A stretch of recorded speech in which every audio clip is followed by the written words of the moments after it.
1 lakh. Honorable Speaker, sir, I have to thank you twice for having allowed me to ask the most important question. Sir, I want see there is a calling address. That calling address is not at reach, but no problem, sir.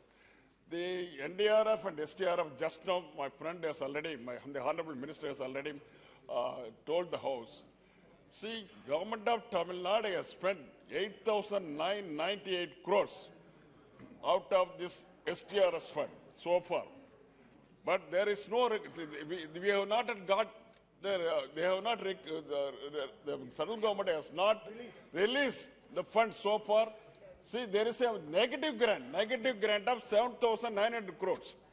The government of Tamil Nadu has already intimated to the government of India, but in spite of it, we have not received the funds. They have to recoup those funds. Otherwise, how can we go ahead? See, committee has come. The calamities has already been intimated. The calamities happen in Tamil Nadu has already been intimated to the government of Tamil Nadu, India, but at the same time, we are yet to receive. माननीय मंत्री जी, See, they are keeping lukewarm, sir. माननीय मंत्री जी, आप आपदा राहत मंत्री तो नहीं है ना? माननीय तो अध्यक्ष आपदा का प्रश्न पूछ रहे हैं तो बालू जी बहुत सीनियर मेंबर हैं। हम सब इस बात को भलीभांति जानते हैं कि प्राकृतिक आपदाएं आती हैं, उस समय राज्य सरकारों को सहयोग करने के लिए 2 प्रकार के कोष की व्यवस्था है। एक एसडीआरएफ है, एक एनडीआरएफ है। एसडीआरएफ का पैसा साल में 2 बार केंद्र सरकार स्वाभाविक रूप से रिलीज करती है। आपदा आवे तो भी, नहीं आवे तो भी राज्य का आवंटन निश्चित होता है और उसमें 25% पैसा उस कोष में राज्य सरकार का होता है, 75% पैसा केंद्र सरकार का होता है। जब भी इस प्रकार की परिस्थिति खड़ी होती है तो राज्य एसडीआरएफ का उपयोग करता है।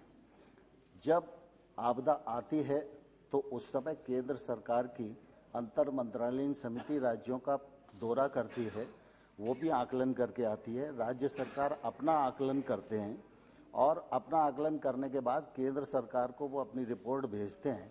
उस रिपोर्ट पर अधिकारियों की समिति भी विचार करती है। गृह मंत्री जी की अध्यक्षता में एक एनडीआरएफ की कमेटी बनी हुई है, वो विचार करती है। अगर एसडीआरएफ में पैसा कम पड़ता है और अतिरिक्त पैसा देना पड़ता है तो एनडीआरएफ से पैसा स्वीकृत करके दिया जाता है। मैं समझता हूँ पिछले दिनों जिन जिन राज्यों में इस प्रकार की परिस्थितियाँ खड़ी हुई हैं वहाँ कई जगह पैसा रिलीज कर दिया गया है, कई स्थानों से रिपोर्ट आना बाकी है।